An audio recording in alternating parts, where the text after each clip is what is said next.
Hello everyone, welcome to another video of Hisab Sathi software demo. इस video में हम देखेंगे कि कैसे हम ऑर्डर्स के इनवॉइस क्रिएट कर सकते हैं एक पर्टिकुलर कस्टमर के लिए।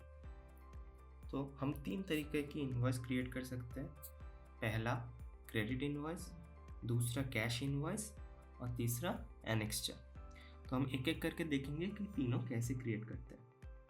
तो पहले क्रेडिट इनवॉइस क्रिएट करने के लिए हम देख लेते हैं हमारा जो ऑर्डर्स है, उस ऑर्डर्स में व्यू ऑल ऑर्डर्स करके देख लेते हैं कि हमारे पास कितना ऑर्डर है। तो हमारे पास 6 ऑर्डर्स हैं और हर एक ऑर्डर एक ही क्लाइंट का है। ये टेस्ट क्लाइंट करके जो क्लाइंट है उसी का है। और हर एक ऑर्डर का जो डेट है वो 5 जनवरी से लेके 22 जनवरी के अंदर है। तो मतलब हम जनवरी का जो मंथ है उस मंथ का इनवॉइस जनरेट करेंगे। तभी हम देख सकते हैं कि सभी ऑर्डर्स का स्टेटस जो है वो नॉट इनवॉइस्ड है और यहाँ पे टोटल अमाउंट्स दिख रहा है। तो हम क्या करेंगे, हम यहाँ पे जाएंगे बिलिंग पे। बिलिंग पे जाने के बाद ये हमारा क्रेडिट इनवॉइस हो गया क्योंकि इस बंदे का खाता चल रहा है हमारे अकाउंट में। तो हम क्रेडिट इनवॉइस में जाएंगे। क्रेडिट इनवॉइस में जाने के बाद यहाँ पे हमारा टेम्पलेट लोड होगा। जैसे कि आप देख सकते हैं टेम्पलेट आ गया हमारा और इस लेफ्ट साइड में हमें कुछ ऑप्शंस मिलता है। तो हम एक एक करके भरेंगे और देखेंगे कि इस ऑप्शन से क्या होता है। तो पहले हम अपना क्लाइंट सिलेक्ट कर लेंगे। मैं यहाँ पे अपना जो टेस्ट क्लाइंट का इनवॉइस जनरेट करूँगा उसको सिलेक्ट कर लूँगा। जैसे ही मैं उसको सिलेक्ट करता हूँ, उस टेस्ट क्लाइंट का जो डेमो के लिए हमने भरा था डेटा, जो भी डेटा था, नाम, जीएसटी नंबर, वो सब ऑटोमेटिक यहाँ पे फेच होके आ गया। ये आईडी जो है, ये आईडी भी ऑटोमेटिक आ रहा है। इसको आपको याद रखने की कोई ज़रूरत नहीं है। उसके बाद हम बिलिंग पीरियड सेट करेंगे। हम कौन से महीने का बिलिंग बना रहे हैं, कौन से महीने का इनवॉइस जनरेट कर रहे हैं। तो हम सेट करेंगे कि 1 जनवरी से 31 जनवरी तक का बिल हम सेट करेंगे। ठीक है। उसके बाद हम देखेंगे अमाउंट पेड। अमाउंट पेड का मतलब होता है कि अगर आपको, जिसको आप ये इनवॉइस दे रखे हो, उस इंसान ने अगर आपको कुछ ऑलरेडी दे के रखा है तो उस इंसान ने जो भी अमाउंट दिया है उसको आप यहाँ से माइनस कर देंगे हम। तो हम यहाँ पे लिख देंगे फॉर एग्जांपल उस इंसान ने हमको 1000 रुपये दे के रखा है, तो हम यहाँ पे 1000 लिख देंगे। ठीक है। उसके बाद हम इनवॉइस डेट पे सिलेक्ट करेंगे। ये ऑटोमेटिकली हमारा आज का तारीख आ गया है। अगर आप इसको चेंज करना चाहते हैं तो यहाँ से आप चेंज भी कर सकते हैं। उसके अलावा जो ड्यू डेट है, ये बाय डिफ़ॉल्ट आपका 7 दिन बाद का सेट होता है। अगर आप इसको चेंज करना चाहते हो तो इसको भी यहाँ से आप आराम से चेंज कर सकते हो।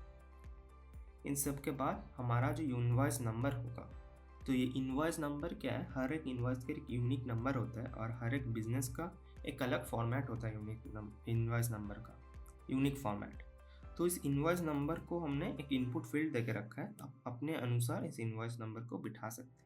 जैसे मान लीजिए मैंने यहाँ पे बैठाया 0001, तो यहाँ पे आपका अगर ये 0005 है तो यहाँ पे 0005 भी कर सकते हैं।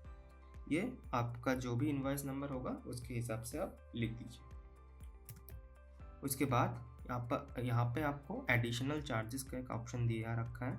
अगर आपको कुछ पूरा महीने का इस इंसान का अगर ट्रांसपोर्टेशन में या फिर कहीं पे भी एक्स्ट्रा कुछ कॉस्ट लग गया है तो वो आप यहाँ पे ऐड कर सकते हो।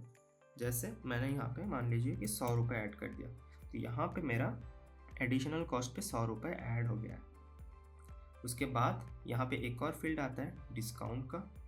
डिस्काउंट अगर हम देखते हैं तो यहाँ पे हम रुपीज़ में कर सकते हैं या फिर हम परसेंटेज में भी कर सकते हैं। तो अगर हमको लगता है कि हम परसेंटेज पे करेंगे, हम यहाँ पे लिख देते हैं 10% डिस्काउंट। तो पूरा जो 10% का डिस्काउंट पड़ेगा वो पूरा टोटल टैक्सेबल अमाउंट पे पड़ेगा और ये 304 रुपये हमारा घट गया डिस्काउंट के अनुसार। उसके बाद यहाँ पे हमको ऑप्शंस मिलता है कि हमको जीएसटी बिल करवाना है कि नहीं करवाना। तो अगर हम इसको जीएसटी बिल टिक करते हैं तो हमारे पास 2 ऑप्शन आता है, एक सीजीएसटी एसजीएसटी का और एक आईजीएसटी का। अगर हम सीजीएसटी एसजीएसटी करते हैं तो हमारा ऑटोमेटिक 9% का सीजीएसटी और एसजीएसटी बढ़ाता है। अगर हम इसको चेंज करके आईजीएसटी करते हैं तो सिर्फ हमारा 18% का आईजीएसटी लगता है इस पर। ठीक है। फिलहाल हम CGST SGST कर देते हैं। इसके बाद यहाँ पे एक और ऑप्शन आता है एनेक्स्चर का। अगर इसको हम टिक करते हैं तो हम देख सकते हैं यहाँ पे एक ऑप्शन आता है शो एनेक्स्चर। इसको अगर हम क्लिक करेंगे तो हम देख सकते हैं कि हमारा जो एनेक्स्चर होगा वो कैसा दिखेगा प्रिंट आउट के बाद। तो ये हमारा एनेक्स्चर ऐसा दिखेगा। ठीक है, यहाँ से फिर हम बैक कर देंगे। अगर ये आप बिना टिक किए जनरेट करते हो तो आपका एनेक्स्चर जनरेट नहीं होगा इनवॉइस के साथ। अगर ये आप टिक कर से तो आपका जो एनेक्स्चर है वो जनरेट हो जाएगा।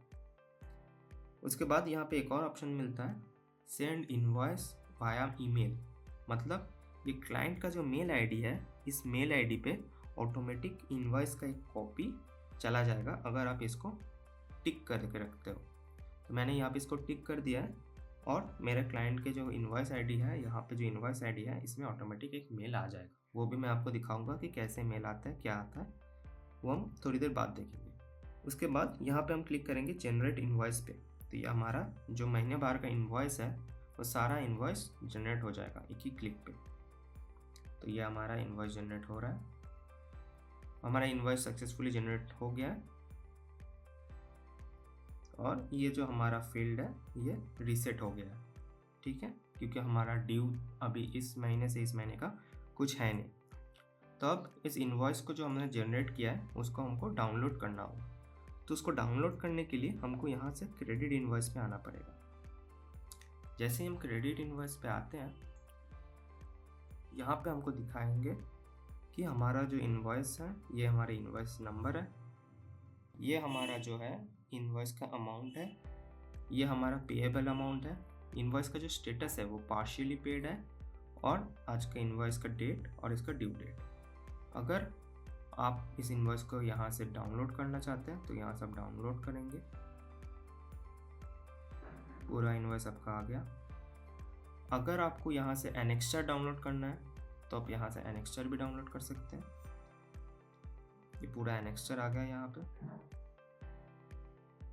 अगर आपको लगता है कि आपका जो इनवॉइस का अमाउंट है कस्टमर ने आपको दे दिया है तो आपको यहाँ से कुछ नहीं, बस मार्क एज पेड करने का ऑप्शन मिलता है।